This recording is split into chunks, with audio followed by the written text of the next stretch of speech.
Thank you, Danny, for that very generous introduction. I'm honored to present the American Enterprise Institute's Bradley Lecture on the topic of my new book, Dancing with the Devil, A History of American Diplomacy with Rogue Regimes and Terrorist Groups.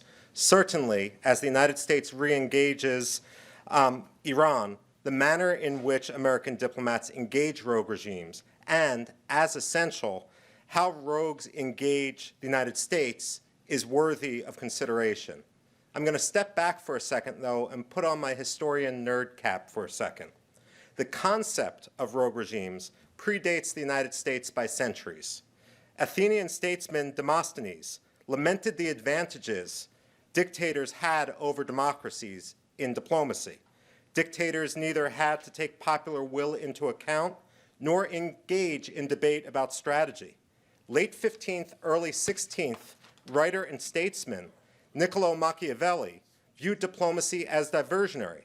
Dialogue won delay as states consolidated their strength. What princes have to do at the outset of their careers, he argued, republics also must do until such a time as they become powerful and can rely on force alone. Diplomacy was therefore used to delay rather than bypass war. The Romans never had two very big wars going on at the same time, Machiavelli observed. Rather, after they selected their military target, they would work industriously to foster tranquility among the rest, until such a time when they could turn their armies toward the secondary targets. The 11th century Persian vizier, Nizam al-Mulk, likewise described diplomacy as a cover for other activities. The basis for modern diplomacy is the inviolability of agreements. Machiavelli had little patience for such notions of honor.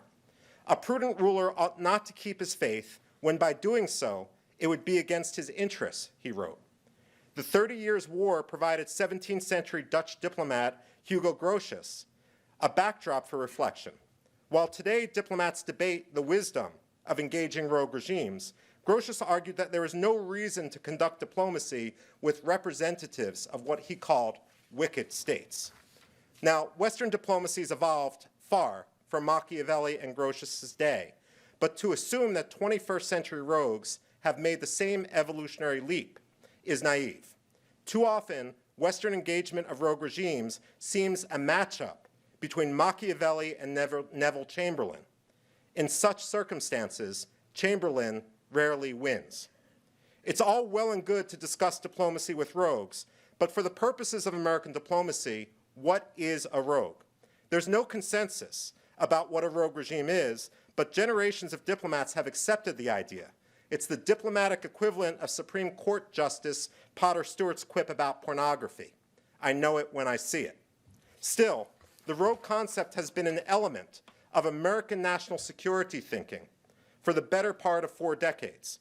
Political scientists in the 1970s spoke of pariah states, but based their designation on those countries' isolation and the hostility of their neighbors, rather than moral judgment. Hence, Israel and Taiwan, along with South Africa, became pariah states. The notion of pariahs or rogues, however, began to change at the end of the decade as human rights concerns began to impact foreign policy. In 1979, citing Idi Amin in Uganda and Pol Pot in Cambodia, the Washington Post differentiated between rogue regimes and mere dictatorships. How does the international community deal with rogue regimes, those that under the color of national sovereignty commit unspeakable crimes against their own citizens, it asked. Among diplomats, terrorism became an increasing concern. In 1979, forced by Congress, the State Department began identifying and labeling state sponsors of terrorism. The Islamic Revolution in Iran underscored the notion that in the Middle East, at least, all bets were off. The next years were rocky. President Reagan, for example, called Libyan leader Muammar Gaddafi the madman of the Middle East and described him as part of a new international version of Murder Incorporated. And years before George W. Bush would describe an axis of evil, Reagan spoke of a confederation of terrorist states. It was the Clinton administration, however, that made the rogue regime part of Washington's lexicon. When Defense Secretary Les Aspin unveiled the Defense Counterproliferation Initiative in December 1993, he warned that the new nuclear danger we face is perhaps a handful of nuclear devices in the hands of rogue states or even terrorist groups. Speaking in 1994 to European politicians in Brussels, Clinton himself described Iran and Libya as rogue states.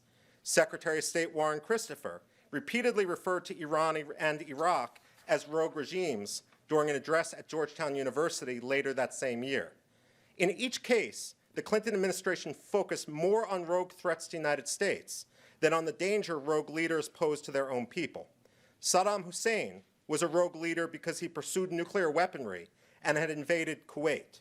He was not a rogue because he gassed Kurds and massacred Shiites. Tony Lake, Clinton's national security advisor, sought to define the concept, weaving together all the parallel definitions.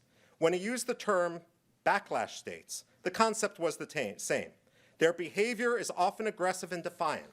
The ties between them are growing as they seek to thwart or quarantine themselves from a global trend to which they seem incapable of adopting, he wrote. They are ruled by cliques that control power through coercion.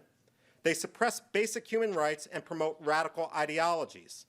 And most important for the purposes of U.S. diplomats, he observed, these nations exhibit a chronic inability to engage constructively with the outside world, and they do not function effectively in alliances, even with those like-minded.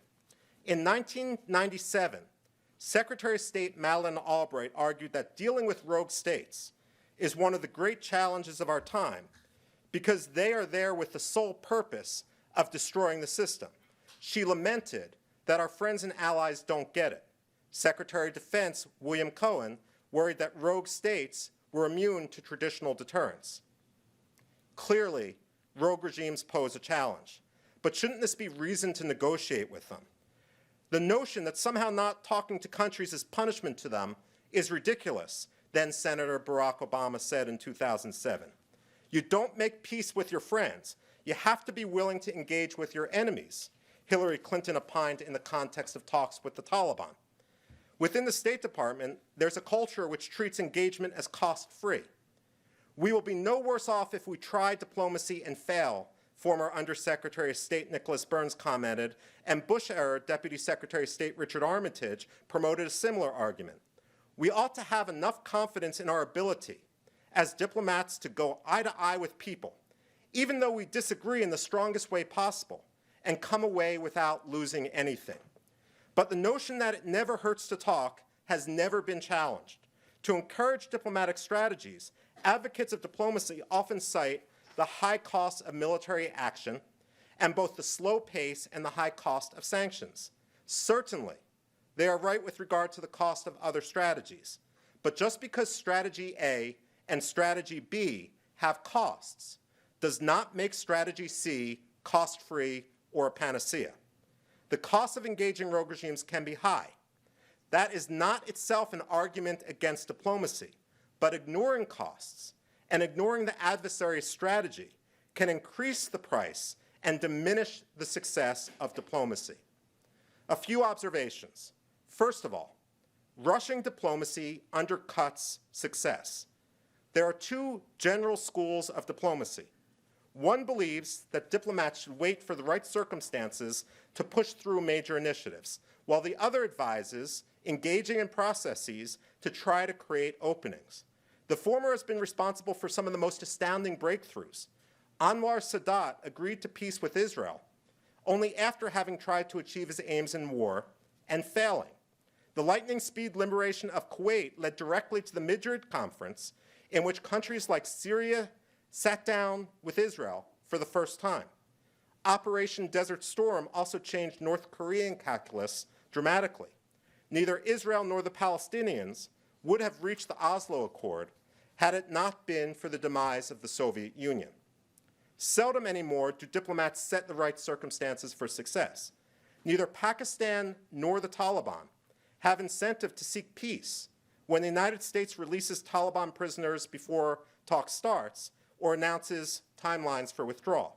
Nor will Iran believe that it must compromise to the same extent on its nuclear program when it regards American power as being in retreat, hence Iran's backpedaling